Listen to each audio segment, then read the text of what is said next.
The latest surge in the race for the Republican presidential nomination. The complicated politics of contraception. And a very important day up and coming in the presidential race, and it's not an election day. I'm Frank Newport, Gallup editor-in-chief.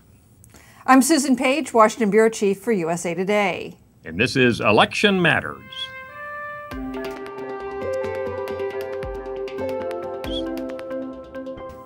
Well, Susan, we flipped the tables. You're there in Washington, and I'm here in beautiful Nebraska, Omaha, Nebraska, which is one of our big Gallup headquarters here. And I'm scouting around politically speaking, but I don't think there's much contest about who's going to win the electoral votes here, generally speaking, although Nebraska has this funny system where they apportion by congressional districts. So last time it was true, even though this is a red state, Obama got one electoral vote out of Nebraska, didn't he? That's correct. And, you know, the Obama people targeted that congressional district around Omaha last time because they thought the race might be so close as it was in 2000 that a single electoral vote could matter. That didn't turn out to be the case. Yeah, they're losing a Democratic senator here, Ben Nelson, and there was some talk about Bob Kerrey, former senator, coming back to run. He's in New York now, but he's not. So the seat will probably be lost to the Republicans because this is, based on all of our Gallup analyses, one of the red states. But let's go to the national scene. Santorum, the latest in a line of Republicans, including Herman Cain in some ways, Rick Perry, Newt Gingrich, and now Rick Santorum, who've come from obscurity, or at least low in the polls, to where he's now basically tied with Mitt Romney among Republicans nationwide. It's remarkable, isn't it? You know, it's amazing. It was just last Tuesday, just last week, that he won 3 states, Missouri, Colorado, and Minnesota. Colorado, in particular, a big upset against Mitt Romney, and that has set off this surge of support. Now Mitt Romney just 2 points up today on the Gallup track, and ahead into statewide polls in Michigan, which is the next big state to have a primary. What does this tell us? I mean, obviously, Republicans out there across this country are not settled on Mitt Romney because we call them up. And as you just said, they apparently say, oh, wait a minute, wasn't that Rick Santorum who just won the primaries and caucuses? Therefore, I'm going to vote for Rick Santorum. They just moving all over the place, not coalescing at least a majority behind Romney, at least not yet.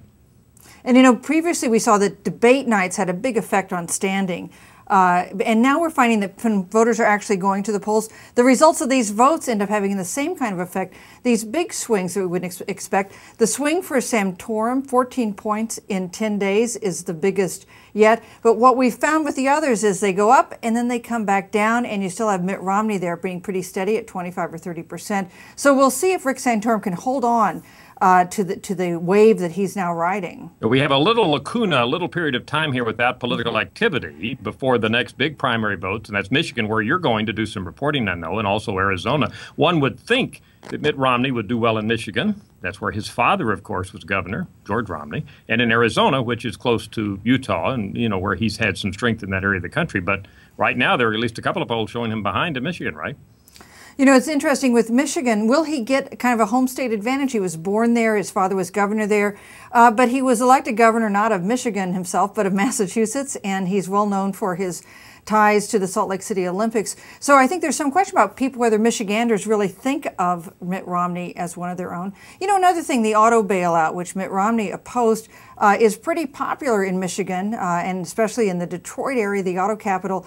And there it's seen as having a helpful effect in saving that key industry. So we'll have to see how Mitt Romney handles that issue. Yeah, I think you hit on a key point a minute ago. Nationally, at any rate, now is going to be a really keen time to watch our numbers every day at Gallup.com, because the question is, can Santorum over the next couple of weeks hold on to where he's essentially tied now with Mitt Romney? We'll wait and see. Now, all these guys trying to run against Barack Obama.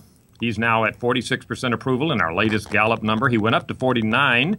Looks like to us perhaps is a positive reaction to the unemployment report, 8.3%. Now he's back down to the mid-40s where he's been. So one way of looking at it, he's not taken a huge hit from what you mentioned at the outset of the show, and that's the contraception controversy, has he? Well, we don't, this is, when we say complicated, we mean it, because it sets a couple different political trends against one another. You know, there's, of course, the big moral, legal argument, policy argument, but just looking at the politics of it, we saw that the opponents of the president's policy on this initially framed this as a question of respect for religious institutions, especially Catholic colleges and hospitals. And that, I think, was risky for President Obama. Catholics, a big part, perhaps about a quarter of the U.S. electorate.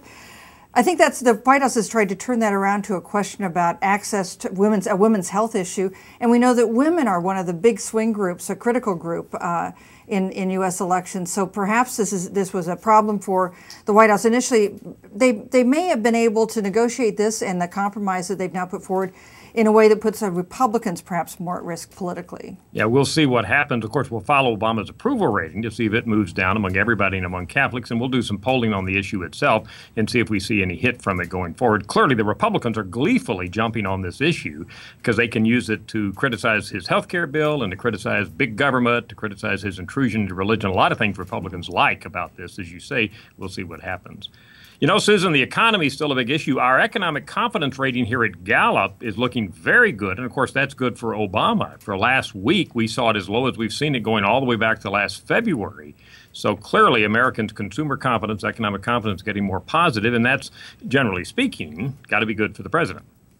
Oh, I think so. You know, and I wonder if the fact that we've seen some of these cultural issues like contraception, like the debate over Susan G. Komen and their funding of breast health programs at Planned Parenthood. I wonder if the fact that we see people engaging on these issues now a sign that they're a little less transfixed by the bad economy, because we've had this long period of time where you couldn't talk about anything but the economy and get the attention of Americans. Yeah, and actually, we look back at where the most important polling question was when Bill Clinton was president in '96 running for re-election. It wasn't the economy. Of course, that's usually good for a president if the attention goes off the economy, because it means the economy is doing better.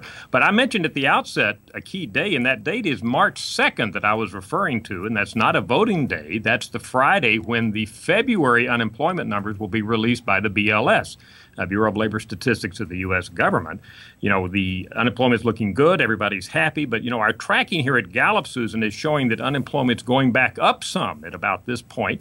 So it's possible, although the BLS has some complicated weighting algorithms they use, it's possible unemployment could go back up again when they report February's number, and that wouldn't be good for the president if that happens. Frank, that's a great point. We'll all be watching for March 2nd. Yeah, we'll see what happens on that. And, of course, there are a few more days to go, but the government's unemployment calculations are based on a point of time in the middle of a month, which is about right now.